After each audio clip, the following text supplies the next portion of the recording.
Welcome sa Dries TV. Kung interesado ka sa ganitong news, huwag kalimutang isubscribe ang ating YouTube channel. Maraming salamat! Welcome back again sa ating YouTube channel mga kakimpaw, and sa update natin ito, ang pag-uusapan natin ay tungkol sa mga importanteng kaganapan kina Kim and syempre kay Paolo Avellino.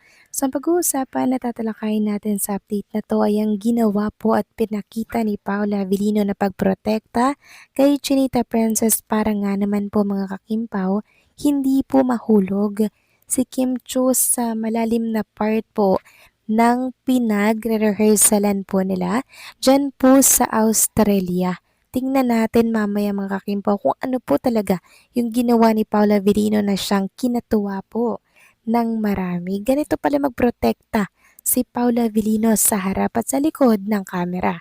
Bukod pa dyan, pag-uusapan din natin ang iba pang mga ganap kina Kim and Paula Avellino dyan po sa Australia. Pero bago po ang lahat, maraming salamat po sa inyong patuloy na pag-support at pagsubaybay sa mga daily update natin. Kaya naman bilang pasasalamat, narito pang isang napili kong komento patungkol ito sa naging previous update. Mula ito kay Ginang Norma Dayag. Sabi niya, Dries TV, good evening. How do you know that they are much applauded and welcome at Sydney, Australia? You know, Dries, di ako manonood ng Showtime. Instead, nanonood ako sa Jeepney TV, which is Paulo's movie 100 Days in Heaven, wherein toy and toy pa siya. But he is handsome, and lalo na ngayon na matured na silang dalawa ay mas gwapo at gwapa silang dalawa. Hopefully, standing ovation itong show nila ng ASAP. No wonder why they are enjoying their popularity. So makakalimutan na yung sarili nila. Nevertheless, basta kasal na sila at secured na silang dalawa at wala nang hiwalayan. Because this kind of popularity comes only once in their lifetime. So KP, enjoy mo na yung life nyo as an artist, because we will still support you even you are married na. That's how we love and care you both. God bless you both, KP. Maraming salamat po sa inyong komento, Ginang Norma Dayag. So yung tungkol naman po sa paano natin nalaman na much uploaded and welcome at Sydney, Australia si Kim and Paolo. Simple lamang po dahil ito ang lagi po nating nakikita every time na pupunta po sa iba't ibang panig ng mundo si Kim and Paolo. Mainit po silang tinatanggap, mainit po silang sinasalubong ng mga OFW. Kaya hindi na po natin pa kailangang i-memorize kung nakita ba natin or paano ba natin ito nalaman, kasi given at ganyan po naman talaga yung pagtanggap nila sa Kim Pao. So maraming salamat po sa inyong komento. Ginang Norma Daya, God bless po at mabuhay kayo. So ito na nga, pag-usapan na natin ang mga balita po na nakalap natin sa update na to, at unahin na nga nating pag-usapan ang tungkol dito sa mga nakakakilig na moment ni Kim and Paolo mula po dito sa Sydney, Australia. So simula pa lamang po doon sa rehearsal nila kanina dyan po sa Australia para sa ASAP mga kakimpaw. Sobrang pasabog at kinilig na po agad lahat. Take note ha, rehearsal pa lamang po yan. Pero talaga namang kilig na ang lahat. Ano pa kaya pag ito na yung final show? Baka hindi po tayo makaahon, di ba? Sabi nga ng isang Kimpaw fan dito sa X, nakakataba ng puso makita kayong labis ang saya kasama ang isa't isa. Tapos may tinginan pa sila dito mga kakimpaw. Yan o, ilalagay ko na lamang po sa mga screen po ninyo. Sabi nung nag-post, aahon? Hindi pwede. Tapos may nag-repost, mga paganyan-ganyan lang pero nakakamatay na sa kilig. Like O to the M to the G, grabe talagang Kimpaw na para bang first time mo kiligin ulit ang piling, Diyos ko.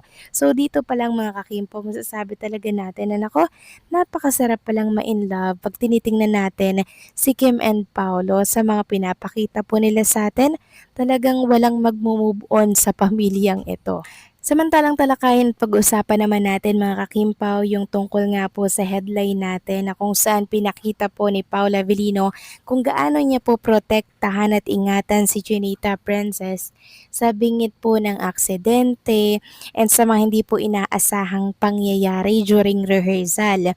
Marami din po nakapansin ito sa mundo ng social media na talaga namang iningatan at prinotektahan ni Paolo si Kim Chiu. So meron po akong ipapakita sa inyong picture, actually video 'to, picture na lang mga kakimpaw 'no.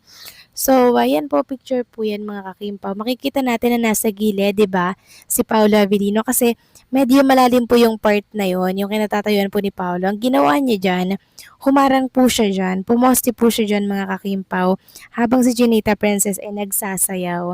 Kasi alam naman natin na medyo magalaw ano, si Chinita Princess dahil nga po siya po ay nagre-rehearse ng kanyang sasayawin para po sa ASAP.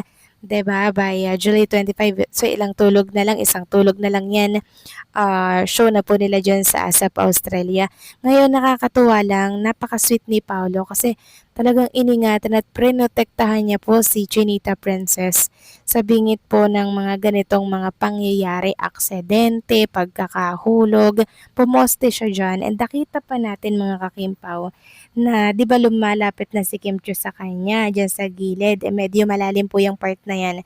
Nakita natin na tinulak po siya ni Paula Avellino pero hindi yung as in tulak mga kakimpaw ha. Dahan-dahan niya pong tinulak si Kim Chiu papalayo nga po doon sa malalim na part na kung saan siya pumoste. Dahil nga po sa ginawang yan ni Paula Avellino kay Chinita Princess, umani po ito ng mga napakagagandang komento mula po sa mga netizen, sa mga Kimpaw fans. Sabi nga po nila iba talagang mag-alaga si Paolo. Talagang kahit wala siyang ganap dyan kasi si Kim Chiu yung nagre-rehearsal, andyan talaga siya sa gilid para po bantayan si Chinita Princess kasi baka nga naman nga mahulog doon sa malalim na part na yun. No? Yung kinatatayuan po ni Paula Avellino, kung yung mapapansin dyan, wala pong nakaharang dyan mga kakimpaw. So, dapat may harang kasi yan eh. So, nagsilbing harang si Paula Avellino para po kay Chinita Princess. How sweet mga kakimpaw, di ba? Kaya naman ang sarap talagang ma-inlove pag tinitingnan ko si Kim, si Paula Avellino, na para bang binabalik tayo sa ating mga kabataan noon mga kakimpaw. For sure, ganyan din po ang nararamdaman ninyo. So dito pa lang mga kakimpaw, may isip na natin na super safe ni Chinita Princess pagkasama niya po si Paula Avellino, 'di ba? Na para bang wala pong pwedeng makapanakit sa kanya pag andyan sa tabi niya si Paolo. Tapos lagi po silang magkasamang dalawa na para bang hindi na naman po sila mapaghiwalay. Meron pa nga po akong video na nakita na kung saan si Kim Chiu nga po'y umalis. Abay nakasunod agad si Paula Avellino mga kakimpaw. Grabe na no, grabe na. Mukhang inlababo na talaga sila sa isa't isa. And marami nga po nagsasabi na sana magpaayuda daw si Darren, si Vesty Darren na kung saan ay lagi din pong kasama ni Chinita Princess at nakikita po ng mga behind the scene na ganap ni Kim and Paolo. Kaya mag-abang-abang lang tayo mga kakimpaw kasi marami pong paayuda na maglalabasan sa mundo ng social media. Take note, rehearsal pa lang yun pero pasabog na po at marami ng kinilig. What more pa kung ito na po talaga yung actual na show. So kayo ba mga kakimpaw, anong masasabi ninyo dito?